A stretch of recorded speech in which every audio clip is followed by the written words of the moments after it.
Sobrang trending nung nangyaring accident kahapon sa NAIA mga boss, kung saan isang SUV ang naka-aksidente at may mga namatay. Tapos nagbabasa-basa ako sa mga comment section kasi maraming nag-upload.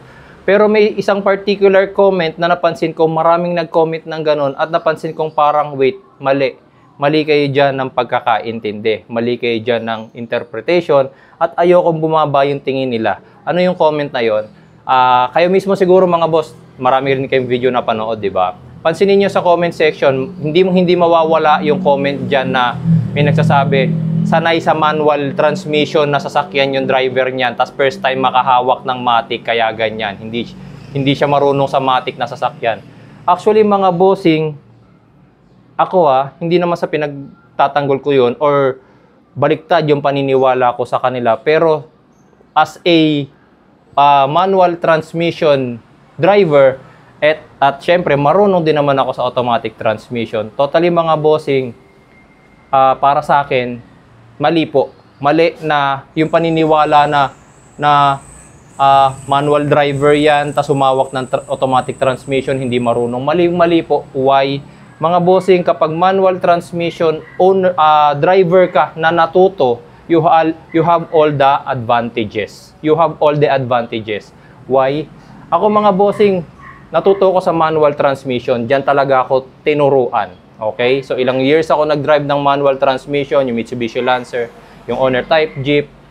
At I'm proud. Why? Kasi manual transmission ang mahirap na i-drive na sasakyan. Tapos, recently, ang pinakauna kong automatic transmission na na-drive is the Honda CR-V. Okay? Pero hindi ako nahirapan dyan, mga bossing. Why? Wala nga nagturo sa akin na mag-drive ng automatic transmission. Inalam ko lang para saan yung cambio, yung park, yung reverse, yung neutral, and yung drive. Inalam ko lang kung para saan yon. Exactly, pagpasok ko sa kotse, dinrive ko, walang pagbabago. Bakit? Ano bang nabago sa driving habit ko bilang isang manual driver? Nawalan ako ng clutch. Okay? Wala nang silbi yung left foot kasi lagi na siyang nakapahinga. Wala nang inaapakan na yung left foot ko. Okay? Yun lang yung pagbabago. Another thing, yung cambio.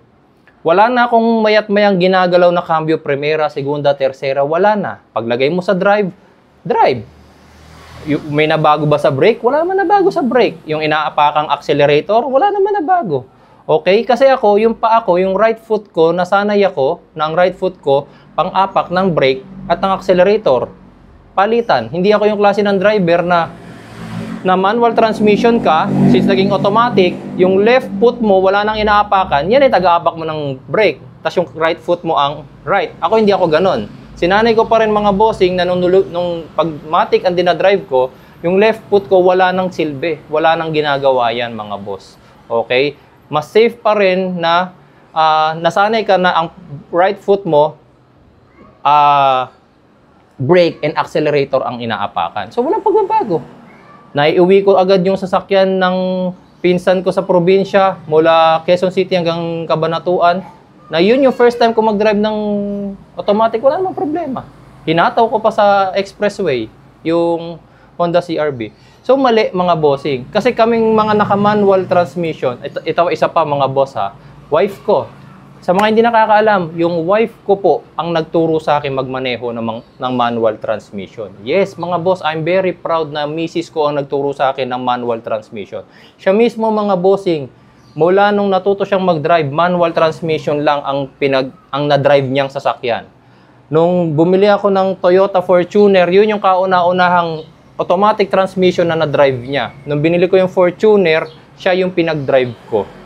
Okay? Pinag-drive ko siya automatic. Wala akong tinuro sa kanyang anything. Sinabi ko lang sa kanya, wala ka nang aapakan na clutch.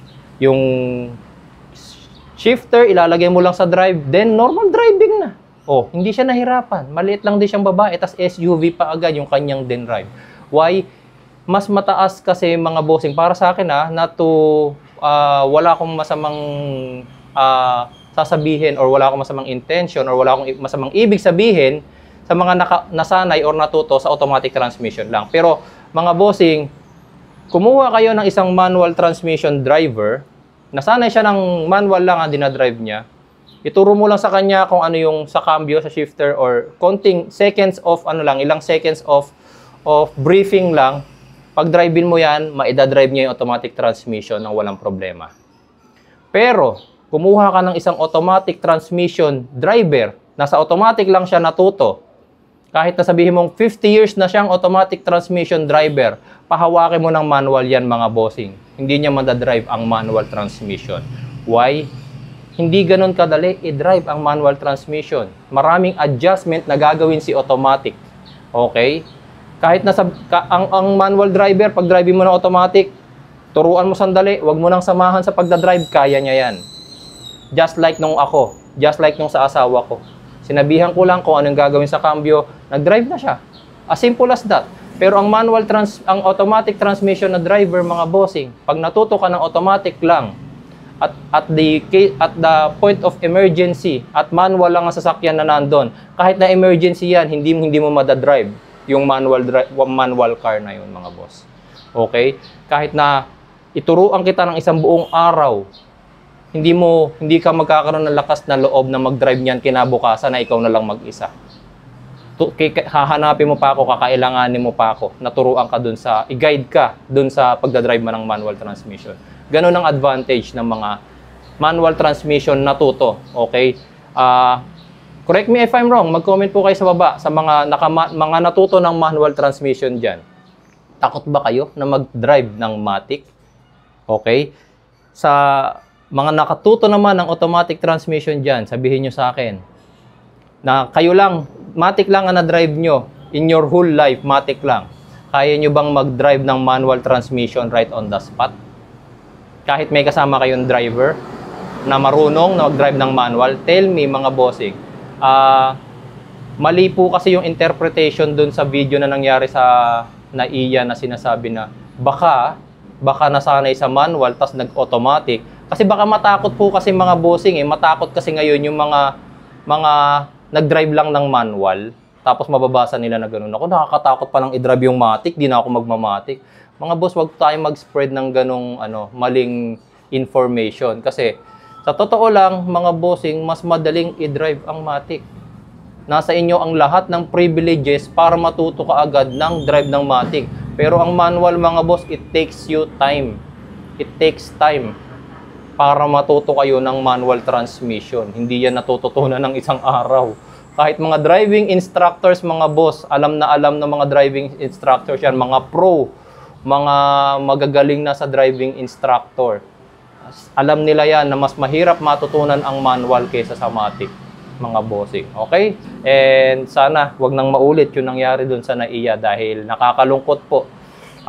Dito natin nakita na marami rin palang lapses. Nandun na yung kapabayaan ng driver, tapos habang gumugulong yung investigation ng mga authorities, nakikita natin na meron pa palang fault dun din sa bollard. Okay? Sa substandard na bollard na dapat pipigil dun sa SUV. Pag nabangga kasi ang bollard, dapat mapapahinto niya yung sasakyan, pero para siyang bowling pin na wala yung bollard. Okay, so dumire-diretso pa rin po yung SUV. Okay, so yun lang mga bossing. Maraming salamat po sa inyong panonood.